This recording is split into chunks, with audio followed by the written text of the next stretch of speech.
del aula virtual, que implica un desafío todavía mayor para quienes lo tienen que ejecutar. Solo eso. Muchas gracias por permitirme estar en este espacio, también a Alejandro. Yo voy a apagar micrófono, voy a apagar cámara, porque acá vengo únicamente a observar. Que estén muy bien y que sea una muy buena clase. Gracias, Permiso, profesor Patricio. buenas Muchas noches, gracias, profesor. profesor Patricio. No sé si se acuerda, pero yo fui su alumna también en algún momento. Sí, seguro. Ya los años que tengo yo en la No, escuela pero hace no que hace sí, mucho. No hace hace. mucho, hace un año, poco más de un año atrás. Y bueno, ¿y se acuerda bien de mí o se acuerda más o menos? Absolutamente, una de las clases más entretenidas que pudimos tener en los últimos Ya, días. gracias. Muy bien, pues bien. Le puse la vara alta, Alejandro, ¿eh? Sí, Lo sí. siento. Después de eso, de las clases más entretenidas, ya. Gracias, profesor Patricio. No, Bienvenido. ustedes también. Y muchas gracias. Y gracias para aquellos que están ahí y recordarme con cariño. Eso fue. Un abrazo. Que te vaya muy bien. Gracias, profe. Ya, chicos, vamos a comenzar la clase de hoy. Voy a compartir pantalla. Profe, disculpe, Sí. creo que hay una compañera que dice que no ha podido entrar todavía. En sala de espera solo tengo a Roberto Correa, que está ingresando ahora. ¿Le puedes consultar si está pinchando el link correcto, que está en la ruta del Se lo aprendizaje? voy a mandar de nuevo. ¿Es Natalie Serrano? Sí. Aquí está ingresando. Ah, ya. Ya, perfecto. Ya, chicos, vamos a comenzar. ¿Se ve la presentación? Sí, profe, se ve. Ya, gracias, Sí, Cris. profe. Bueno, chicos, lo que hacemos siempre, vamos a hacer el recuento de dónde estamos. Como ustedes saben, la asignatura son 3 grandes unidades, que la primera es la unidad de Introducción al Derecho, que fue donde vimos todo lo que era las normas jurídicas, la capacidad, la pirámide de Kelsen. La segunda, que es la que estamos viendo, es el derecho comercial, y la tercera unidad, que se va a ver al final, es el derecho internacional. La clase anterior vimos todo lo que fue el piso de las generalidades del derecho comercial, lo que era la historia del derecho comercial. ¿Se acuerdan que vimos la Edad Media, de dónde surge la primera legislación del derecho comercial, cuál es el concepto, la clasificación de los diferentes tipos de derecho comercial que habían, que era el marítimo, el terrestre, el nacional o internacional, las diferentes clasificaciones? Vimos las fuentes del derecho comercial y entre ellos una de las más importantes, que era la costumbre. Vimos lo que era la costumbre jurídica, y todo ese conglomerado fue ¿para qué? Para llegar al punto que vamos a ver hoy, que es el comerciante, que es la persona principal sujeta de derecho de esto. Esto lo vamos a ver en esta clase, vamos a realizar al final unos ejercicios, para que ustedes vean la importancia de la ley, que para la legislación comercial tiene el determinar quién es comerciante y quién no, y cuáles son las obligaciones que esta persona tiene. Como siempre lo hacemos cuando tenemos un concepto, lo vamos a desglosar para que se nos sea más fácil comprenderlo y mejor aún interiorizarlo. El comerciante, partiendo que es una persona natural o persona jurídica. Lo vimos anteriormente, la persona natural somos todos estos entes de la especie humana, y la persona jurídica son estos entes ficticios que se forman. Ya. Partiendo que el comerciante es una persona que realiza actividades comerciales. Este es el leitmotiv, participar en actividades comerciales. Ahora, ¿se acuerdan ustedes cuando vimos en la clase pasada que por qué en la edad antigua, para muchos juristas, no era derecho comercial cuando de una localidad cambiaban especies del mismo monto a otra? ¿Alguien se acuerda qué era lo que faltaba para hacer comercio? Cuando vimos lo del trueque. ¿El dinero? ¿Como el valor? El lucro, exactamente, Camila. El lucro. Todo comerciante desea un lucro, independientemente de que lo obtenga o no lo obtenga, pero su intención es generar un lucro. Otro punto del comerciante es la habitualidad. Si yo realizo un acto de comercio esporádico, no tiene ninguna relación con el comercio. Tiene que ser habitual, tiene que ser constante. Si yo vendo mi auto para comprar uno mejor, más caro, más nuevo, no es un acto de comercio porque me pide habitualidad. Por lo tanto, la definición del comerciante con estos 4 puntos la podemos tener fácilmente. Una persona natural o jurídica que realiza actividades de comercio con un fin de lucro y hace de esto una habitualidad. Todo esto conforma una persona que sea sujeto de derecho comercial. ¿Qué es sujeto de derecho comercial? Que la persona este comerciante se va a regir por las normas jurídicas del derecho comercial, a diferencia de la persona que hace estas ventas que no son habituales, que se rige por los contratos del Código Civil. Ahora bien, la legislación le es sumamente importante definir quién es el comerciante y quién no. ¿Por qué? Lo vamos a ver al final con unas preguntas que vamos a hacer con los ejercicios que siempre hacemos al final de la clase. Tanto es así para la legislación de importante que utiliza dos conceptos para decirnos quién es el comerciante. Esto está en la ley, en el artículo 7 del Código de Comercio establece que son aquellas personas que tienen capacidad de contratar, esto es de obligarse a ser titular de un derecho o de un deber, la capacidad de contratar, y la otra es, lo que vimos anteriormente, hace del comercio su profesión habitual. Viendo ya los elementos, entrando más en tierra derecha de la ley, para que ustedes, cuando les toque ver a una persona realizar un acto de comercio, sepan si esta tiene las cualidades o la calificación de comerciante. Primero que nada tiene que tener la capacidad de contratar. ¿Ok? Esta capacidad, en el derecho en general, la capacidad es la norma. Todos somos capaces. Y la excepción es la incapacidad. Incapacidad que puede ser por edad o determinada por un tribunal. Ahora, en el derecho comercial o el derecho mercantil, como le llaman otras legislaciones, hay reglas especiales. Estas reglas especiales tienen que ver con, primero, el caso del menor adulto. Para la legislación chilena, hasta los 7 años eres niño, de los 7 a los 14 eres impúber, y de los 18 para arriba eres adulto, con plena capacidad. Pero entre los 14 años y los 17 años y 364 días, tú eres un menor adulto. Para el resto del derecho, no derecho comercial, para el resto del derecho, ese menor adulto tiene una incapacidad relativa, es decir, para realizar estos actos, los actos que él desea hacer, necesita la autorización de su tutor o, por último, una autorización del juez, es decir, del tribunal. Pero, ¿qué sucede? Para el derecho comercial, como es un derecho especial, la regla general es al revés. Este menor adulto es capaz, es decir, él puede realizar por sí solo, entre los 14 y los 17 años y fracción, realizar contratos de comercio, siempre y cuando esté en juego su patrimonio que sea de peculio que haya obtenido por esta misma actividad. Pero si él quisiese, por ejemplo, y aquí está la excepción, enajenar, es decir, vender un bien inmueble de su propiedad o un gravamen, que podría ser una hipoteca, en este caso sí necesita la autorización, bien sea de su tutor o bien sea del tribunal. ¿Alguna duda con la capacidad del menor adulto? ¿Alguna consulta? Sí, profe. Cuéntame, O sea Cristian. que si él tiene a su cargo, no sé, tiene un regalo caro que le dieron y quiere lucrar con esto, o un dinero que le dieron y quiere lucrar con esto, ¿lo puede hacer ante la ley? ¿Es Sí, lo que entiendo? sí, siempre y cuando no sea un bien inmueble, es decir, no sea una casa, no sea una propiedad. Si él quisiera esta casa que le regalaron, la quiere vender, la quiere enajenar, le quiere ponerle una hipoteca, ahí sí necesita la autorización. Pero si él, por ejemplo, le regalaron una bicicleta y la quiere vender para comenzar a comprarse dos y así ir haciendo una actividad comercial, la ley lo legitima. Lo puede hacer perfectamente. ¿Quedó claro, Cristian? Ok, pues sí, entiendo. Perfecto.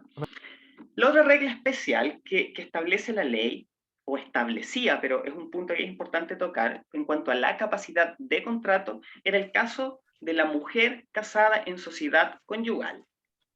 Antiguamente, y no hablando de la Edad Media, sino en los años 20-30, la mujer casada en sociedad conyugal tenía una imposibilidad, se presumía incapaz jurídicamente, de administrar un negocio, de realizar actos de comercio por sí sola. Por lo tanto, necesitaba la autorización de su esposo. ¿Ok? Esto fue hasta el año 57. Después se fue perfeccionando cierto tipo de autorizaciones y ya en el año 89 ya este caso no es una excepción. La mujer tiene la misma capacidad para contratar del hombre. Lo único es que en caso de sentencias de divorcio o separación de bienes, debe consignarlo en el registro donde esté su empresa, donde esté registrada su actividad comercial. El otro elemento o requisito es la realización de actos de comercio.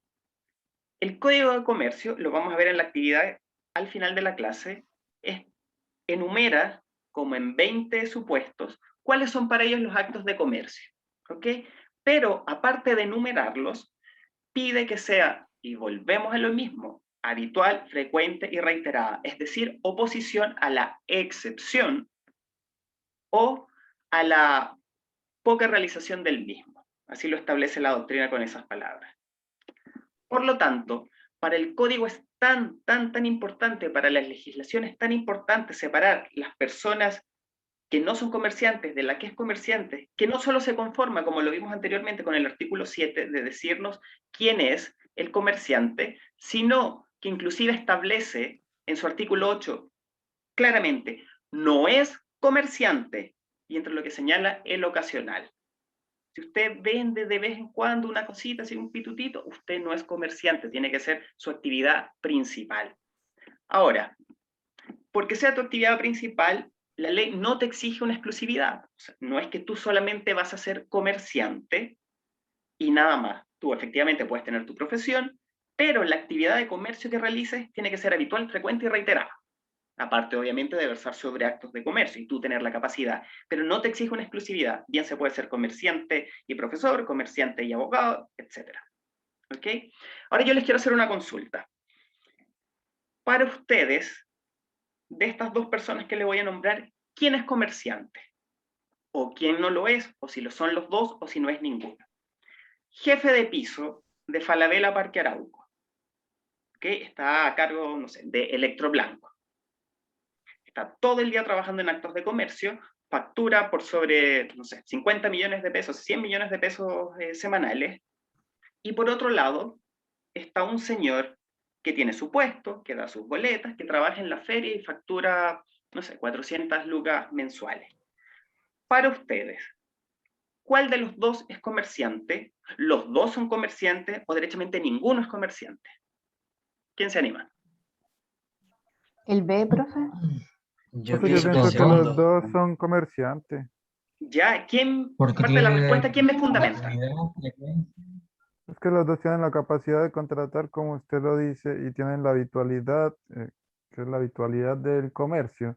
El feriante va a la feria 2 veces o 3 veces por semana, o puede ser toda la semana en diferentes lugares, mientras que el otro es un jefe de patio que está siempre en el mismo punto, pero ejerce el comercio ahí, en el O sea, lugar. para ti los dos son comerciantes. Para mí sí. Profe, pero una pregunta. ¿Sí, Camila? ¿Es importante la parte de como a nombre de quién se dé la boleta? Porque si es como quién es el comerciante, yo pienso que es solo él porque él está trabajando como a su nombre, en cambio el otro es un empleado que da boletas de una empresa grande. Extraordinario, Camila. Esa es la respuesta. ¿Por qué? Porque el tercer requisito es que el acto de comercio sea realizado por cuenta propia. El jefe de piso de Falabella puede vender mucho, le pueden dar unas insignias, puede ganar una comisión, pero esa venta no redunda en su patrimonio. En cambio, el feriante sí. Por eso la respuesta que dio Camila es la correcta. El acto de comercio tiene que resultar en tu propio patrimonio. Por lo tanto, ni los mandatarios ni los gerentes son comerciantes. Por mucho que tengan la capacidad, por mucho que estén todo el día realizando esos actos de comercio, el resultado no induce en su patrimonio. Así que esa persona, en el caso que vimos, el jefe de piso de Falabella Parque Arauco, no sería comerciante. Y el feriante que tiene que entrega boleta, que está a su nombre, que ese beneficio sí cae en su patrimonio, él sí es comerciante. ¿Quedó claro Profe, una este punto? consulta. Sí, Gustavo. Ya, y en este caso, el comerciante es reconocido únicamente como persona natural o en el caso de Ripley, como usted dijo, se reconoce a la persona jurídica Ripley como comerciante o a los accionistas de Ripley. Claro, Gustavo, mira, si te fijas en lo primero que vimos en el concepto de comerciante, estaba que podían ser personas naturales y jurídicas. Entonces, a los efectos del caso que tú dijiste de Ripley, se toma la persona jurídica, obviamente que recae en el nombre de los accionistas, de los dueños, de quién va a redundar en su patrimonio la ganancia o pérdida. ¿Claro, Gustavo? Ok. Súper. Sí, gracias, profe. De nada, Gustavo. Cualquier consulta pueden ir interrumpiendo, como siempre, y con gusto tratamos de responder. Ahora, este comerciante, que la ley se encarga de definir quién es, tiene unas obligaciones mercantiles. ¿Quién me dice cuáles son las obligaciones mercantiles? ¿Cuáles se les ocurren que pueden ser? A ver, yo soy comerciante, ¿qué obligaciones mercantiles tengo? ¿Pagar la patente? Pagar el IVA, ¿no? Primero. Ya, dijeron pagar el IVA, ok, los escucho, y después vamos respondiendo.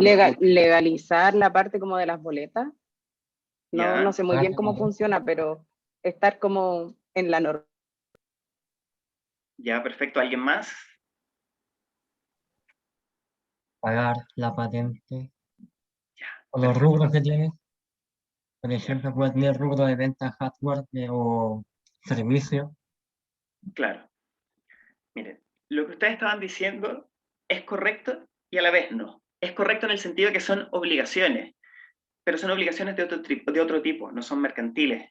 Pueden ser, si son impuestos, son obligaciones tributarias, si son patentes, pueden ser obligaciones municipales, si son pagar el sueldo al trabajador, son obligaciones laborales. Las obligaciones mercantiles son específicamente dos, que es una, inscribir determinados documentos, y dos, llevar la contabilidad. Independiente de que tengan otro tipo de obligaciones, que las tienen tributarias, laborales, municipales, de sanidad, dependiendo de cuál sea el rubro, pero mercantilmente el Código de Comercio, el código te impone solo dos: inscribir determinados documentos y llevar la contabilidad. Ahora, estos documentos, ¿dónde se inscriben? Se inscriben en el registro de comercio. ¿Y qué es el registro de comercio? Es uno de los registros que llevan el famoso y bien poderado conservador de bienes raíces. Y para todo esto, de estos libros, de estos registros que se tienen que hacer, está la escritura de sociedades mercantiles. Es decir, cuando usted constituye una sociedad de los 5 tipos que tiene la legislación chilena, tiene que registrarlo. Si usted nombra un gerente, tiene que registrarlo también. Ahora, otra obligación que impone la ley de registrarlo, de inscribir esto, es cuando usted otorga un poder. Usted como sociedad otorgan un poder a una persona para que sea su mandatario, para hacer ejercicios en... Déjenme admitir a una persona que está conectándose, para que sea su representante en otras ciudades, por ejemplo. Ahora, ese poder es obligatorio registrarlo, pero la ley no establece nada cuando el poder se revoca. O sea, yo le doy un poder a una persona como sociedad, lo tengo que registrar, pero al revocarlo, la ley no me pide. Ahora, ¿ustedes creen que se debe registrar cuando se revoca el poder o no se debe registrar porque la ley simplemente no lo pide?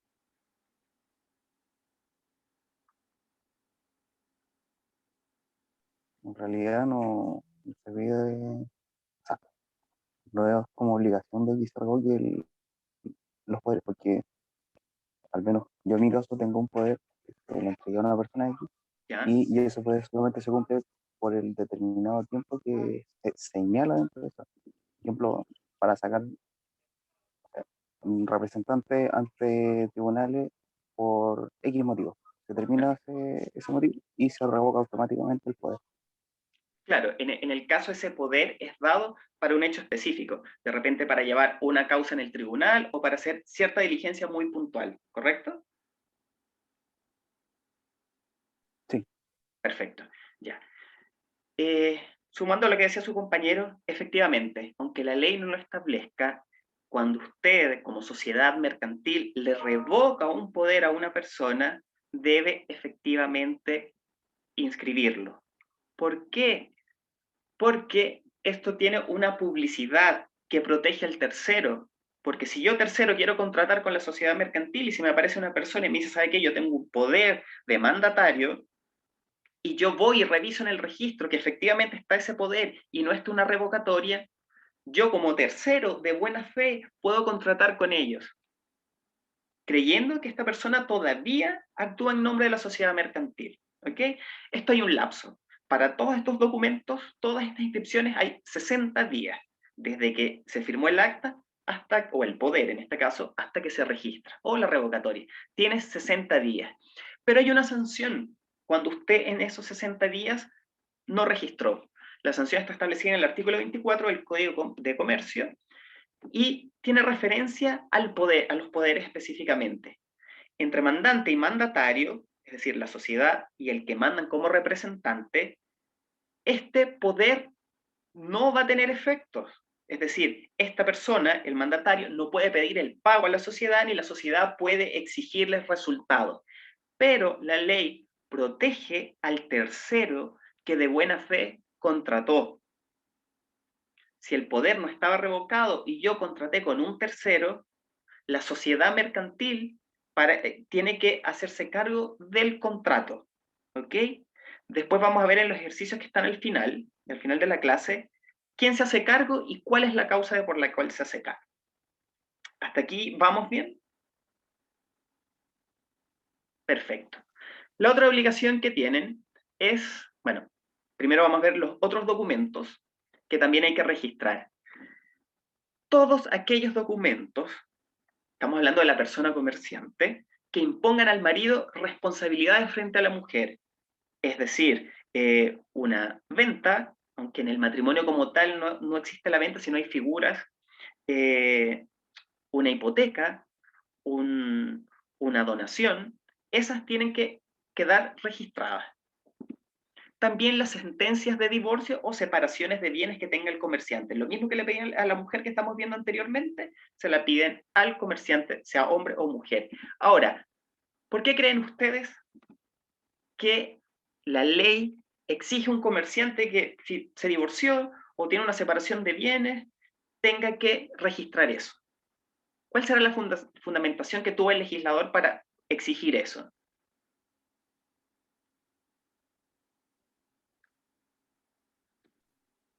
¿Por qué el legislador le exigiría al comerciante, hombre o mujer, si te divorcias, tu sentencia? Profe, Sí, se me ocurre, no estoy segura, sí, pero claro. puede ser porque, no sé, pues en este caso, si es como que se separaron y no se presentó la documentación, quizás no terminaron bien las cosas y ella puede ir como a hacerse más o menos como responsable de, y él después como no va a responder o algo así. Como tiene que ver con la parte como de tomar decisiones y todo, si es que tienen como algo en común. Ya, mira, si ya la sentencia salió de divorcio o la separación ya está consumada, ya ahí no hay nada que hacer. Gracias, Camila, por tu intervención. La fundamentación es que el legislador dice que la capacidad de endeudamiento de la persona queda limitada. Porque yo puedo demostrar, este es todo mi patrimonio, estas son mis propiedades, pero estoy ocultando la sentencia de divorcio que dice que mi cónyuge se lleva la mitad. Entonces, las terceras personas pueden caer en un error y decir, esta persona tiene esta capacidad de endeudamiento, soltémosle dinero. Pero no, por eso, para proteger al tercero, es que se establece que tienen que registrar esto porque limita la capacidad de endeudamiento del comerciante. Otro documento que hay que registrar son las obligaciones que tiene el padre con respecto al hijo. Les voy a dar un ejemplo. Un abuelo materno deja una casa a su nieto. ¿Ok? Obviamente el niño es pequeño, o sea, el niño no tiene la capacidad para decidir sobre este bien inmueble y queda bajo la potestad del padre. Él no la puede vender, pero queda la custodia bajo él. ¿Por qué establecen que este documento del comerciante tiene que ser registrado? Prácticamente muy parecido a lo mismo que vimos arriba. ¿Por qué esta propiedad debe ser restituida? Cuando este niño tenga 18 años, la propiedad pasa totalmente a la capacidad, la propiedad ya la tiene, la capacidad. Y esto puede inducir en error a terceros, porque pueden ver que esta persona, lo mismo, tiene tantas propiedades, entonces ya, hagamos contrato con él, porque cualquier cosa podemos ejecutar esa vivienda. Entonces, la ley, para evitar que el comerciante se aproveche y que los terceros puedan caer en error, le exige registrar todos estos documentos. Es más que todo una protección a terceros para que no esté oculto y se vea la capacidad de endeudamiento y la capacidad de verdaderos bienes que tiene. La otra obligación es, obviamente, llevar la contabilidad. Estos números son mercantiles, una obligación mercantil. De esto deben saber ustedes casi más que yo, porque ustedes vieron recién contabilidad. El artículo 25 del Código de Comercio exige llevar 4 libros. Los vamos a ver brevemente para que tengan la noción o refresquen el conocimiento. El primero es el libro diario.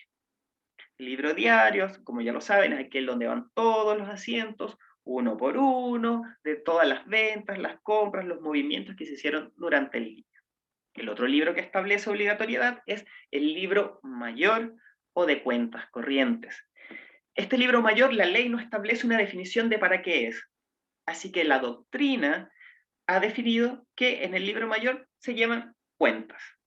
Puede ser de dos formas: cuenta por mercancía o cuenta por clientes, divididas de un solo cliente o por mercancías de un solo tipo de mercancía.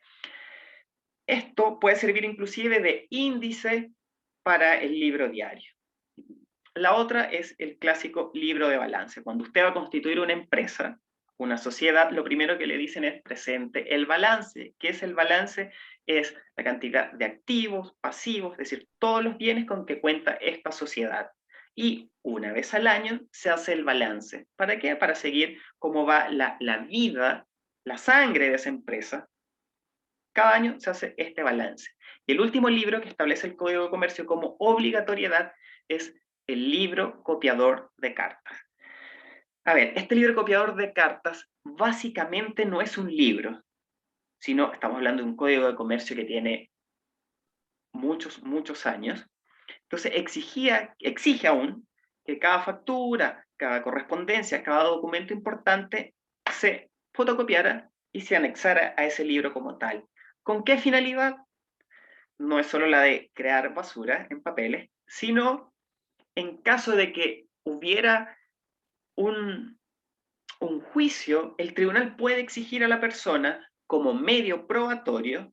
El medio probatorio es ese elemento de convicción que genera en el juez eliminar la duda, eso es una prueba, exigir que presentara las copias correspondientes a esa negociación. Servía más como un banco de pruebas a futuro.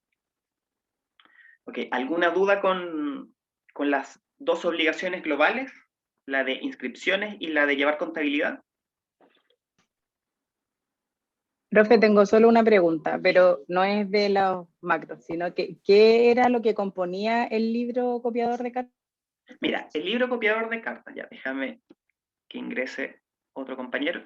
El libro copiador de cartas no es básicamente un libro, o sea, no lo vas a llenar tú a mano. Es donde, a ver, llega una carta oferta de una empresa con la que tú contrataste, tú la copias y la vas guardando en el libro copiador de cartas. Una factura, tú la copias y va al libro es copiador. como el respaldo, entonces. Sí. Como el respaldo de los movimientos. Sí. Para que en 2 años después, cuando tú estés en un juicio y te digan, ya, muestra esto, mira, aquí yo tengo las actas. Más o menos algo así. Mi libro copiador de cartas. Ahora, recuerden que la ley es bastante vieja. Ahora tendrías que imprimir un email o cualquiera sea el medio para comerciar. Ahora, este libro obviamente tiene unas formas de llenarse y unas prohibiciones. Probablemente ustedes ya lo hayan visto en contabilidad y aquí la materia solo las menciona. La forma, aunque parezca obvia, la ley lo señala como que se deben llevar en castellano, en nuestro idioma. Esto surgió ¿por qué? Porque ustedes pueden entender que ahora en MEX, pero antes era en Independencia, hay muchos comerciantes de otras nacionalidades que cuando los llegan a fiscalizar algo así, yo no hablo español, no entiendo. Pero para otras cosas hablan español mejor que nosotros, algunos, no todos. Entonces la ley, para evitar que llevaran los libros así, exige requisito sine qua non, es decir, un requisito que se tiene que cumplir sí o sí, que sean en el idioma castellano. Y en cuanto a las prohibiciones, obvias. No alterarlo, no dejar espacio en blanco, no enmiendas, no borrar, mucho menos arrancar hojas o alterar los folios. Esas son cosas que jamás se deben hacer en libros de contabilidad. ¿Cómo se subsana? Ya que no se puede tachar, no puedo arrancar la hoja, ¿cómo subsano cuando hay un error? La ley establece que apenas usted se dé cuenta de que hay un error, usted lo deja escrito en el libro correspondiente, sin rayar, sino haciendo la señalización de que en el asiento número tal ocurre esta falla, debía decir esto donde dice esto. ¿Okay? Si no, usted puede tener una sanción que va desde los casos más pequeños a infracciones, o hasta los casos más grandes, donde ya es un delito tributario, que inclusive puede tener penas privativas de libertad, o si usted tiene un poco de suerte, clases de ética. Pero principalmente, esas serían las sanciones. Ahora, quiero que veamos lo que es el establecimiento de comercio.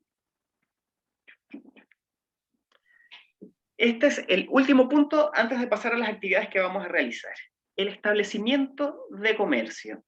Como siempre lo hacemos con los conceptos, pues vamos a dividir para digerirlo mejor. El concepto de establecimiento de comercio. Primero, es un conjunto de bienes. Pero aquí quiero que presten atención. No es solo el conjunto de bienes tangibles lo que puedes tocar. No es la mercadería, no. Es inclusive el conjunto de bienes, inclusive entran los subjetivos, como es la clientela, que lo vamos a ver un poquitito más adelante. Este conjunto de bienes están destinados, es decir, tienen una finalidad específica de forma organizada, que es realizar la actividad comercial. Pero lo que quiero es que tengan bien claro que no, a pesar de que lo compone, no es solamente cosas materiales, ¿okay? Este inclusive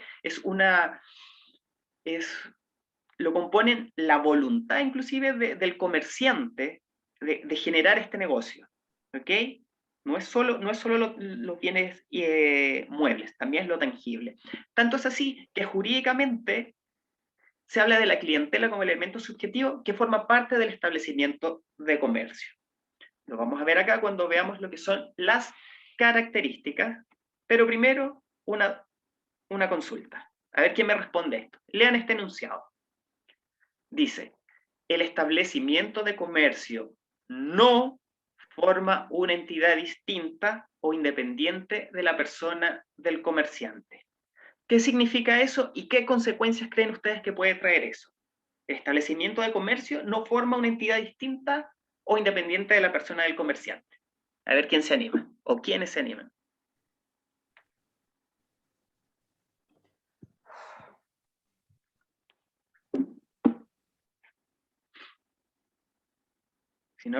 Si no lo saco yo, a ver. Bueno, yo creo que principalmente es que la persona, el comerciante, es absolutamente responsable por su comercio, es decir, por sus productos y todo lo que él conlleva. ¿Ya? ¿Y qué consecuencia crees tú que traiga eso?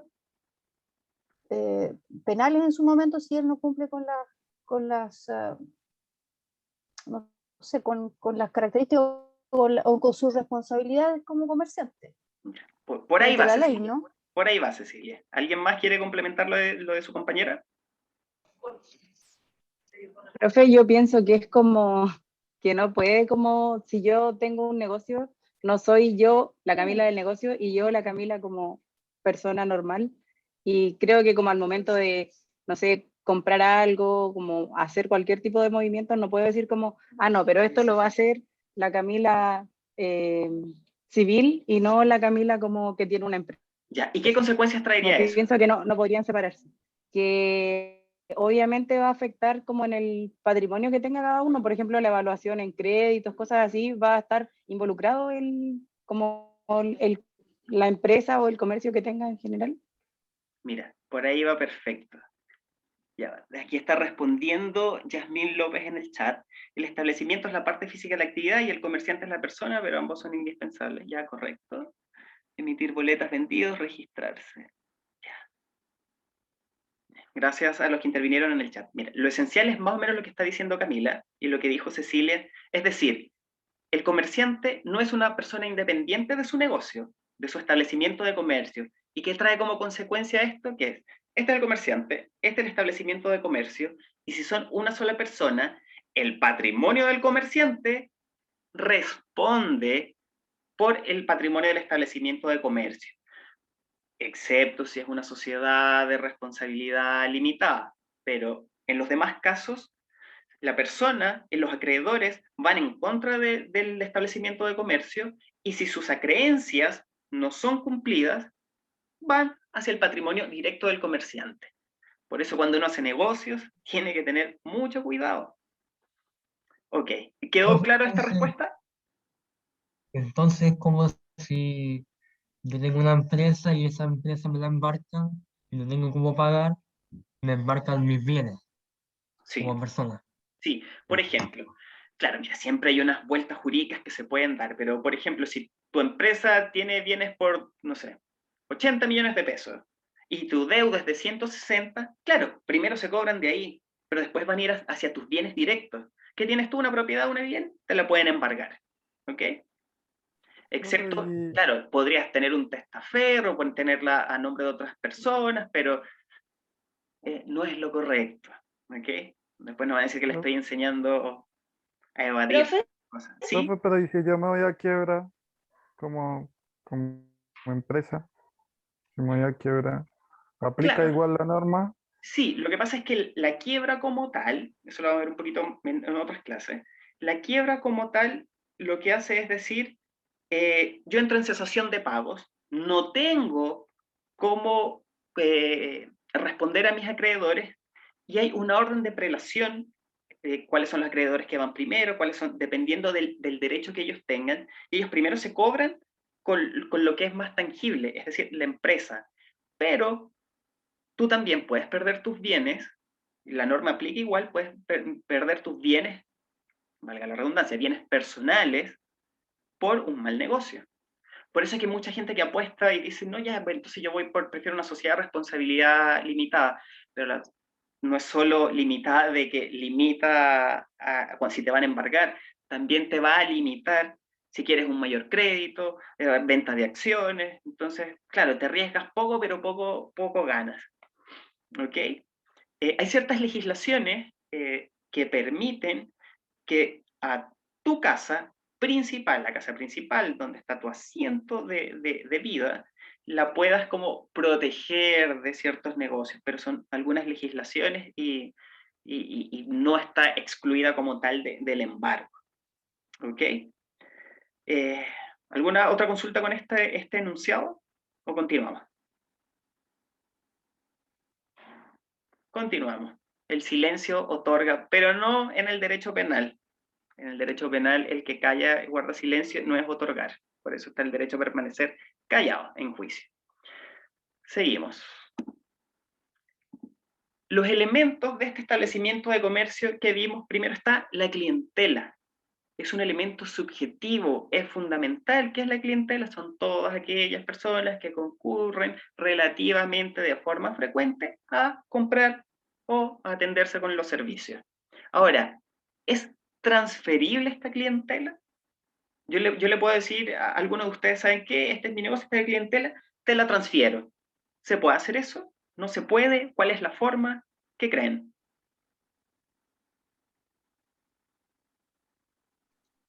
Yo creo que lo la libre intentan, profe. competencia no debería dejarlo. Perdón. Dale, compañero. Que yo digo, que yo creo que lo intentan, a veces como, no sé si directamente en comercio, pero se me ocurrió como los candidatos de algo en específico, como que intentan traspasar la clientela y decir como, si yo no gano en la segunda vuelta, vayan por tal persona. Y se me ocurre que a veces en los negocios de alguna manera lo intentan hacer, pero no pueden como asegurarlo, porque al final siempre va a terminar siendo decisión de los clientes. ¿Ok? La otra compañera, mira, aquí tengo en el chat a Yasmín que dice, sí, cuando vendes tu negocio tiene un valor agregado, ¿ok?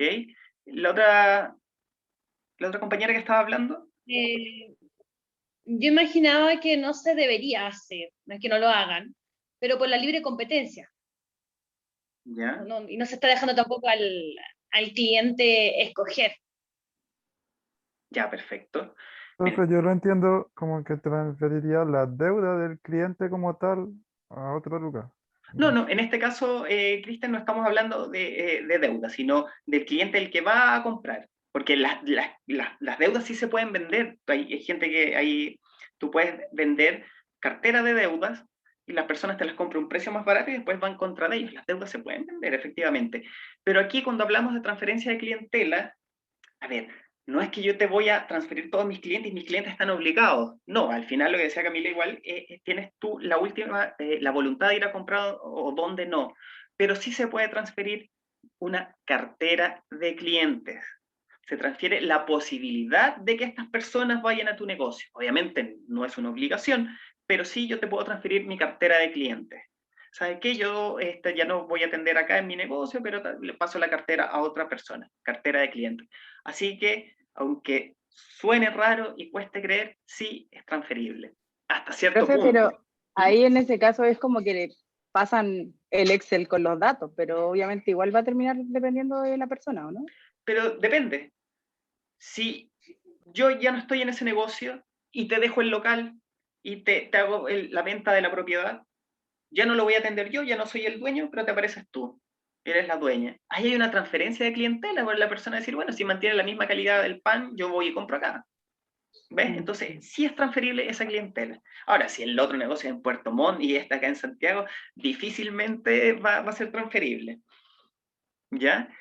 El otro punto del elemento del establecimiento de comercio es el derecho de llaves. Ojo con esto. Aquí lo que ustedes crean que saben del derecho de llaves, bórrenlo. Porque el derecho de llaves para el derecho comercial, para el derecho mercantil, no es ese típico ya. ¿Qué entiende uno como derecho de llaves? Que puedo arrendar, tengo la llave para poner mi local acá. Ojo, no. En el derecho de comercio, en el derecho comercial, perdón, el derecho de llaves es la posibilidad de tener utilidades a futuras, relativamente ciertas. ¿Ok? ¿De qué va a depender eso? Del prestigio, de la calidad del producto, etc. Pero eso es el derecho de llaves. Yo sé que a la lógica suena raro, o sea, como el derecho de llaves va a ser una posibilidad de generar utilidades, pero para el derecho comercial se llama así. La posibilidad de obtener utilidades relativamente ciertas a futuro se llama derecho de llaves. El otro elemento del establecimiento es el nombre o firma, y esta se divide en dos. El nombre del titular del establecimiento, que como sabemos en Chile el único nombre permitido es el que aparece en el registro de nacimiento, del titular, por supuesto, que justo ahora acaba el Congreso después de 16 años permitir el cambio de apellidos, la inversión de apellidos, primero el de la madre o el del padre, que en muchos países de Europa ya se hacía eso, hace décadas. De hecho, en Portugal primero va el de la madre y después va el del padre. Ese nombre del titular no es transferible. Usted no le puede vender su nombre y su apellido a otra persona. El otro tipo de nombre es el nombre del comercial del establecimiento. Ese sí es sujeto de transferencia. Ese es el nombre con el cual se registra este establecimiento comercial. Puede ser sujeto de transferencia, como ya lo mencionamos, y aparte de eso, puede ser independiente del nombre el nombre de fantasía. Hay muchos registros que usted ve que aparecen con un nombre y después la empresa presenta otro nombre en su estructura porque es un nombre más comercial. ¿Ok? Eso es válido. El rótulo o emblema es aquel simbología, aquel signo con el cual prácticamente se hace el marketing, con lo que usted identifica, este simbolito pertenece a tal marca. Y por último está el derecho de arrendamiento de local. Esto es lo que erróneamente uno entendía como el derecho de llaves. El derecho de arrendamiento del local, del establecimiento de comercio, es efectivamente la capacidad de arrendar, porque el establecimiento de comercio independiente de la titularidad del bien inmueble, el derecho de arrendamiento del local es esa capacidad que tiene, en este caso el comerciante, a través de su sociedad, de funcionar a través de un local que sea arrendado en su espacio, el bien inmueble. Esos son los 5 elementos del establecimiento de comercio. Antes de hacer la actividad acostumbrada, dudas, consultas, o nos vamos con las preguntas. Profe, Dime, Gustavo. no sé si el código lo estipula así como más claro, pero ¿cuál sería el criterio, digamos, en medida de tiempo para saber si soy comerciante habitual? una semana, un mes, días. Mira, a ver, la ley como tal no te establece un tiempo, pero si en una semana y en un mes tú no eres comerciante, si tu actividad principal te da un 95% de los ingresos y el comercio te da un 5%, probablemente no seas comerciante. No hay una tabla taxativa que dice, ya, tú en el mes trabajaste 8 meses de comerciante, tú eres comerciante. No, no es así. De hecho, inclusive es un tema que se puede debatir cuando tú quieres ver si las jurisdicciones de comercial o la jurisdicción civil. Se puede debatir con peritos, se puede debatir con libros contables, pero lo ideal es que sea algo constante. Por lo menos si tú tu último año tuviste relativamente un periodo en el que fuiste comerciante, constantemente se te toma como comerciante. Si vendiste una cajita de dulces una vez al mes, claramente no vas a ser comerciante, y menos si no tienes los registros ni llevas la contabilidad. Claro, entonces quedaría como a criterio bueno, no sé qué. O sea, Pero, si hay una problemática en definir esto, lo va a definir el juez. Porque el juez le va a llegar y va a claro, decir, ¿saben qué? Este tipo no es comerciante, esto no es mi jurisdicción, yo no decido sobre esto. Esto es materia de otro tribunal. ¿Ok? como lo que Pero veíamos en la otra clase de la sana crítica, creo que se exactamente, llamaba, algo así. exactamente. Los jueces, para decidir, tienen un orden de prelación de cosas. Efectivamente, Gustavo, en la clase anterior lo vimos, que era al final de todo, primero está la ley, las palabras taxativas que dice la ley, el sentido de las palabras, pero al final viene la sana crítica, que es decir, la máxima de experiencia que tiene el juez para decir, ¿sabes qué? Una persona normal creería que este gallo no es comerciante, o sea, este señor sí es comerciante. Efectivamente, sería más que todo por la sana crítica. ¿Alguna otra consulta o partimos con nuestra tarea? O sea que la cantidad de operaciones tampoco me define como comerciante. Va a Acotando un ayudar a poco lo que definir, dice por supuesto. Va a ayudar a definir, mientras más operaciones te hagas tú en materia comercial de los actos de comercio que vamos a ver ahora en la actividad, más razón hay para que te consideren comerciante. Si tú tienes la capacidad, primero que nada, capacidad de contratar, tienes una sociedad, bien sea como persona natural o como persona jurídica con otros socios, realizas actos de comercio de los establecidos en el, no les voy a decir el artículo porque es de la actividad para que lo busquen, y aparte de eso es habitual y es constante, tú eres comerciante. Independientemente de que todos los negocios te salgan mal y vayas a pérdida, tú eres comerciante. ¿Te quedó claro, Cristian? O... Sí, profe, no, ahora quedó claro. Ya, súper. Ya chicos, vamos a hacer nuestras preguntas de hoy.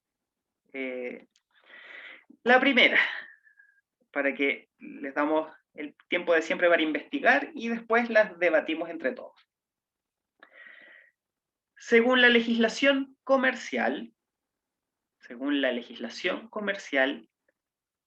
¿cuáles actividades son consideradas actos de comercio? Según la legislación comercial, ¿cuáles actividades son consideradas actos de comercio? Son varias, son como 20, y tienen que buscar en la legislación chilena, obviamente. Y dentro de las 20 enumeran varias. Va a ser fácil conseguirlo, pero yo lo que quiero es que después las discutamos, las veamos para que nos interioricemos un poco de qué actividades son de actos de comercio y el resto, las que no nombra, obviamente no lo son. Ya, esa sería la primera pregunta. La segunda pregunta es, la página web, cuando usted entra a internet, la página web de un negocio se toma como parte de la empresa, sí, no, ¿por qué? ¿Cuál es la finalidad de que se tome o de que no se tome? La repito, la página web de un negocio se toma como parte de la empresa, sí, no, ¿por qué? ¿Cuál es la finalidad de tomarla o no tomarla? ¿Qué busca el legislador al optar por una de las dos? Tercera, ¿cuál es la importancia de definir quién es comerciante y quién no? ¿Cuál es la importancia de definir quién es comerciante y quién no? Es decir, ¿por qué la ley se toma todo ese tiempo en señalar características, en definirnos quién es, en definirnos inclusive quién no es? ¿Por qué tanto? ¿Por qué? ¿Cuál es la importancia de esto? La cuarta pregunta, fíjense, cuando no se inscribe, es decir, cuando no se registra un documento que revoca un mandato, el contrato que firma el mandatario con terceros igual tiene efectos, surte efectos para estos terceros. Ahora, eso fue lo que vimos cuando no inscribían la revocación, igual surte efectos para el tercero, pero la pregunta va a ser, ¿quién debe asumir los costos de este contrato, mandante o mandatario, y por qué? ¿Cuál de los dos tiene que asumir? Para el tercero es válido, pero ¿él contra quién va? ¿Contra el mandatario que firmó de mala fe a sabiendas que ya tenía un poder revocado? ¿O contra el mandante? Es decir, la sociedad, la sociedad mercantil. ¿Ok? Y la última pregunta, esta es la más sencilla, es la diferencia entre un establecimiento comercial, que es lo que acabamos de ver, y el local comercial. Es sumamente sencilla, pero es para que ya quede en el disco duro y jamás se nos olvide de nuevo. La diferencia entre el establecimiento de comercio y el local comercial.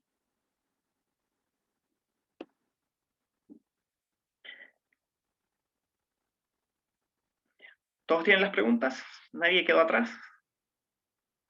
Ya, perfecto. Entonces, La cuarta, profe, por favor, no la completé. ¿cuál, Brian, perdón? La cuarta. Ya, la cuarta, mira.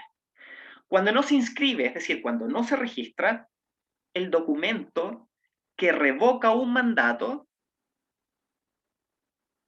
el contrato que firma el mandatario con terceros, de igual forma, surte efectos para estos terceros. Ahora, ¿quién debe asumir los costos de ese contrato? ¿Y por qué? ¿Mandante o mandatario o los dos? O no voy a decir ninguno porque obviamente uno sí tiene que, o ambos. Gracias. De nada, Brian. Ya chicos, media hora para investigar unas respuestas cototudas y ahí las discutimos entre todos. Mientras tanto les voy a ir tomando la asistencia, así que manténganse conectados para irlos anotando.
Me falta un poco, profe. Ya.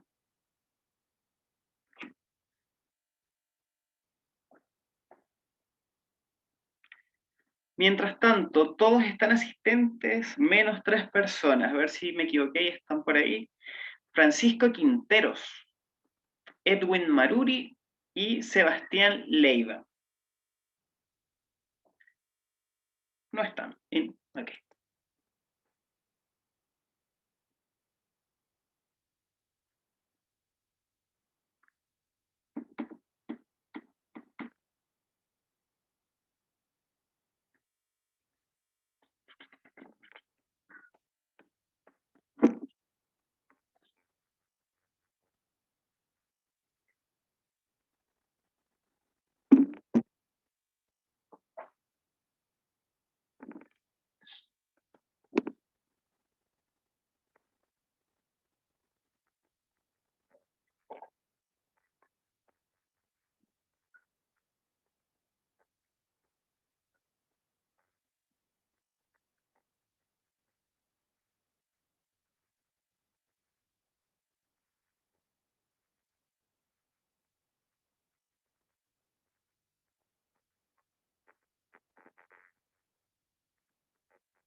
Chicos, vamos terminando las preguntas.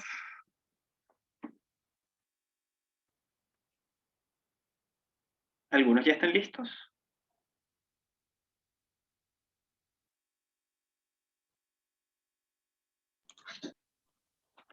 Profe, yo encontré algunos del primero. Ya, perfecto, Catalina. Ya estamos. Ya. Voy a decir 2. Ya, perfecto. Cuando comencemos, empiezas tú. Me siento como espiritista. Ya. ¿Sí? ¿Hay alguien ahí? Solo veo una persona con cámara. De resto.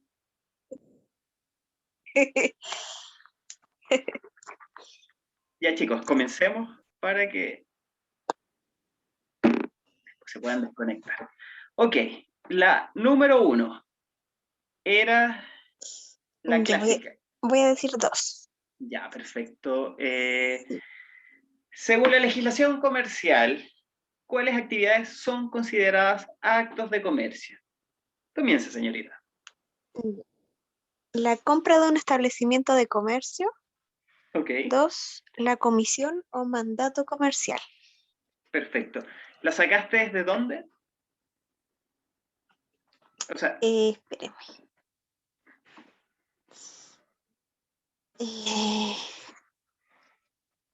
Espéreme, profe, se me perdió la... no hay problema. Del Código de Comercio. Exactamente. ¿Qué artículo? Sí. Artículo... Espéreme. 3. Exactamente. Por ahí alguien lo dijo. La 2 del artículo 4. Los actos de comercio están en Y el... la No, es el artículo 3. Pasa que tiene varios numerales. Claro, tú dijiste la 2 y dijiste la 4. Artículo 3. Son del artículo 3. Claro, en base a lo que quiero es que sepan que esas actividades están establecidas específicamente en el Código de Comercio en el artículo 3. ¿Quién más tiene? Perfecto. Gracias, Yo tengo Catalina. algo más, profe. Ya, Bárbara, te escucho. La comisión o mandato comercial, las empresas de transporte por tierra, ríos o canales navegables, las operaciones de banco, las de cambio y corretaje, Claro, y las operaciones de bolsas. perfecto. Esa- Muchas gracias, Bárbara. Exactamente. Tania, ¿tienes alguna? Ay, no alcancé a anotar las que dijeron, pero claro, estoy viendo aquí el artículo 3. Empresas de construcción de bienes inmuebles, las expediciones, transporte de depósitos o consignaciones marítimas, operaciones de bolsa, empresa de depósito de mercadería, provisiones, Exactamente. empresa de transporte por tierra, 20 en total. Esas son, exactamente. Lo que quiero con esto es que sepan que los actos de comercio están específicamente establecidos. ¿Dónde? En el artículo 3 del Código de Comercio. Así que cuando tengan una duda si una situación es un acto de comercio o no, váyanse al código. De hecho, el código es muy amplio. O sea, esas, claro, son 20 numerales, pero cada una incluye varias. Por ejemplo, hay una que habla de... Ya les digo el tiro. Las empresas de mercadería, provisiones, suministros, agencias de negocios. Entonces, incluyen muchas entre ellas. Y la clásica, empresas de fábricas, manufacturas, almacenes, tiendas, bazares, fondas, café y otros establecimientos semejantes. O sea, un solo numeral incluye como 8 y esas 8 son potencialmente, es casi que exponencial. ¿Ok? Entonces, siempre que quieran un acto de comercio, ¿dónde está? Artículo 3 del Código de Comercio, y ahí ven, ¿encuadra en el negocio qué? Ya es acto de comercio. ¿No encuadra? No es. A menos que la doctrina o la jurisprudencia nombre algo. Pero esencialmente era para que se supieran ubicar y a futuro no se les olvide que todo eso está en el artículo 3. Ahora, empecemos a discutir. La página web de un establecimiento de comercio o de un negocio, de una empresa, ¿forma parte de esta empresa? Sí, no, ¿por qué? Profe, yo Sí. puse que sí ¿Ya? y pienso que, no sé, eso lo respondí porque es lo que yo pienso, pero no sabía dónde buscar. ¿Ya? Pienso que porque, bueno, además de que da como más confianza a la empresa, bla, bla, bla, todas esas cosas que obviamente facilitan el comercio en sí, creo que también ahí pueden establecer como las condiciones de, no sé, como devolución, plazos de envío, etcétera, como en caso de que no se cumpla el servicio, entre comillas, ellos pueden tener como de respaldo el hecho de que en la página está publicado tal cosa y como que ahí se da por hecho de que el cliente tiene que informarse o también al revés. Ya, o Eso sea, creo, pero no sé si es para ti como sí forma parte. legal o no. Sí. Perfecto. ¿Alguien más opina como Camila o todo lo contrario? Yo igual, por lo profe, menos- Ya, disculpe. Dale, Roberto. Roberto y después Cecilia. Perfecto, los escucho. No, profe, yo pienso que la página web es importante para una empresa, lo digo personalmente porque facilita y te da más plataformas a nivel nacional o local para poder adquirir más productos, la gente puede meterse a tu canasta global, podemos comprar más cosas. Entonces, lo personal que aumenta también el patrimonio tuyo, más ventas, llegar a más locales y más gente, la publicidad, todo el tema. Ya, A eso apunto yo, profe. Perfecto. Muy bien, Roberto. Cecilia.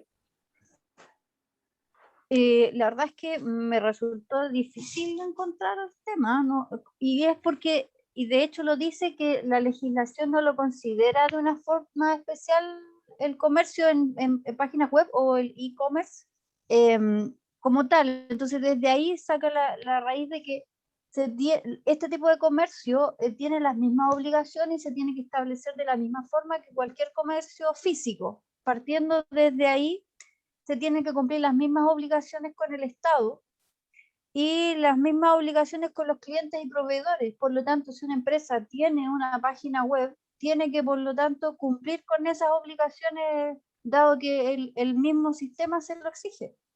Claro, efectivamente, lo que todos respondieron va básicamente por ahí y es correcto.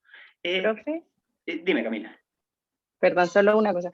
Es que la pregunta es si es que forma parte de la empresa y yo creo que sí, porque también son ingresos y recursos que se utilizan en mantener también la página web, que me imagino que salen de las mismas ganancias, entonces sí debería ser considerado parte de la empresa, creo. Claro, efectivamente forma parte.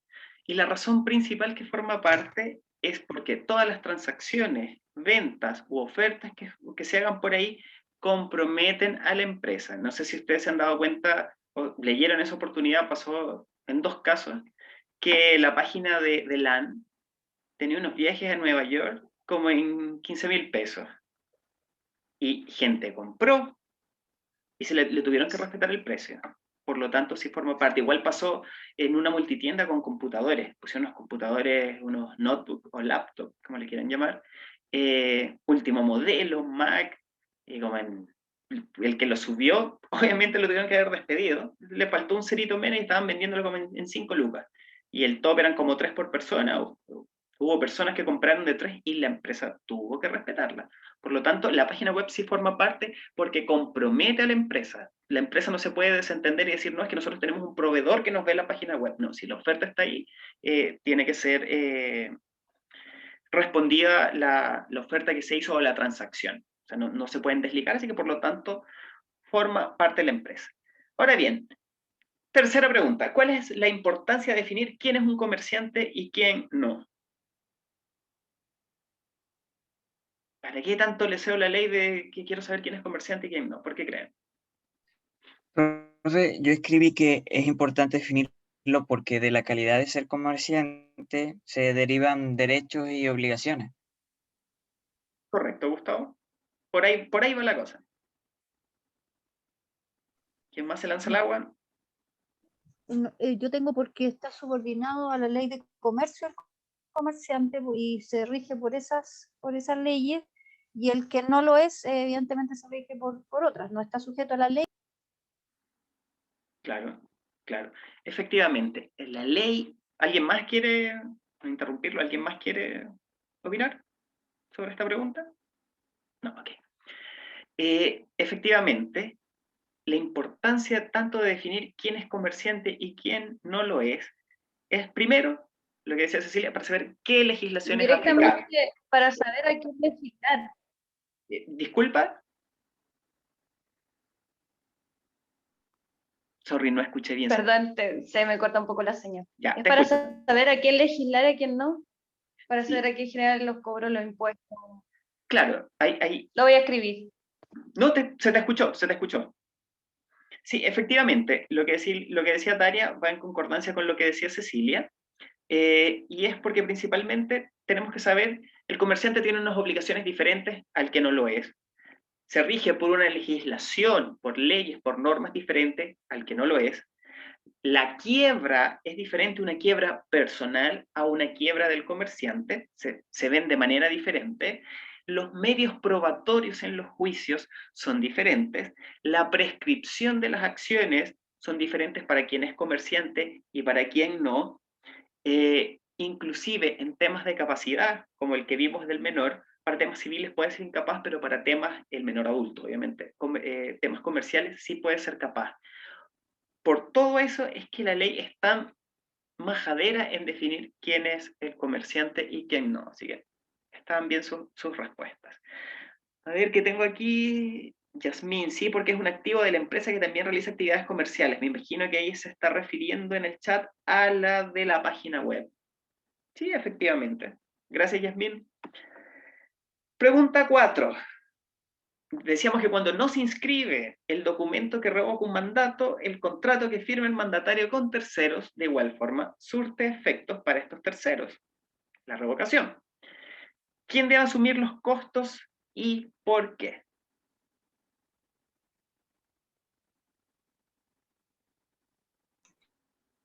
Profe, yo puse que los costos los asume, no me acordé de la palabra, pero la empresa, como el que no revocó el contrato, principalmente porque al no revocarlo, como que entre comillas, tiene que asumir la responsabilidad de que esa otra persona que había tenido este poder podría hacer mal uso del contrato. O sea, lo revocó, lo que no hizo fue inscribirlo. O sea, bueno, eso. Entonces al momento de no inscribirlo, como de saltarse ese paso, como que tiene que hacer frente a las consecuencias, creo yo. Efectivamente. ¿Alguien más?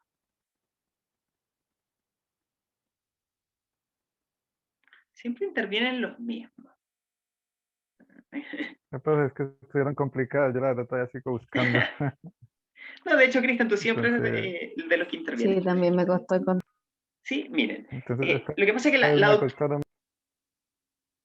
Ya, pero, perfecto, Cristian. La doctrina define dos situaciones.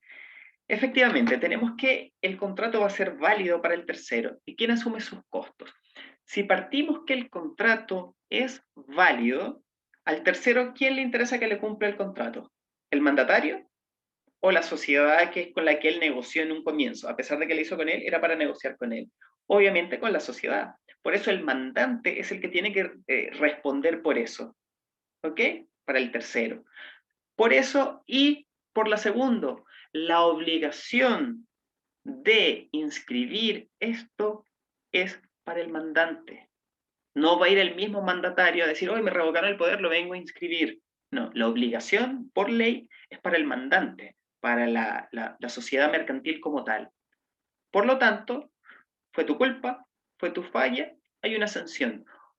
Con el tercero, este va a responder. Pero ojo, eso no quita que posterior el mandante vaya en contra por vía de daño o inclusive por vía penal de la mala fe contra el mandatario que estuvo firmando contratos a sabiendas de que el poder lo tenía revocado. Ahí se demostraría una mala fe. Pero en principio responde el mandante con el tercero. Ya después el mandante verá qué acciones toma contra el mandatario que andaba firmando contratos a sabiendas que estaba revocado. ¿Les quedó claro eso? Sí, profe. Ya, Joana. La última pregunta es súper sencilla, pero la idea es que, como esas cosas que uno tiene que repetir para que quede claro. A ver, diferencia entre establecimiento de comercio y local comercial. Yo más que la diferencia encontré como la definición de cada una. Ya, veamos la idea y sacamos la diferencia, ¿ok? Ya, se Profe, define yo igual establecimiento de yo comercio. encontraré. Ya, Catalina. Joana y después tú, Perdón. Cata. Disculpa, compañera. No, que siga mi compañera, disculpa. Ya.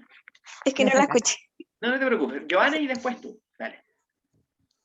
Ya, se define establecimiento de comercio como conjunto de bienes utilizados por el comerciante para desplegar su actividad comercial, conforme a lo que señala el artículo 515 del Código del Comercio. Mientras que el local comercial es el lugar físico en el cual el comerciante tiene sus artículos o su conjunto de bienes que conforman el establecimiento de comercio. Perfecto. Efectivamente. Catalina, ¿quieres complementar algo o tenías esa misma información? Sí, la diferencia es lo mismo, profe. Perfecto, Catalina. Y Lo que veo que... encontré yo. Ya, perfecto. También respondió Yasmín en el chat, efectivamente. Lo que ustedes dijeron. El establecimiento de comercio fue todo lo que vimos en la clase. Ese cúmulo de bienes utilizados por el comerciante, bienes que a veces pueden ser subjetivos, como lo vimos con la clientela, para hacer todo lo que es su actividad comercial, para desplegar su actividad comercial. Y, por el contrario, el local comercial es el espacio físico, donde usted entra, ve el producto y lo atiende. Es decir, el local, el tangible. Y el establecimiento es toda esa universalidad. ¿Ok? Eso sería, a grosso modo. ¿Dudas, consultas de la clase de hoy?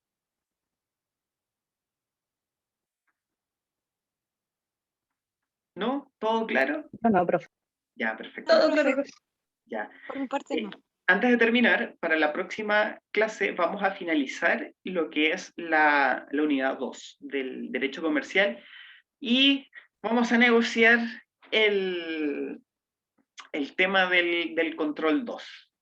Entonces, terminando la clase, vemos el tema del control 2, a ver si hacemos un examen muy difícil, a ver cómo podemos hacer para...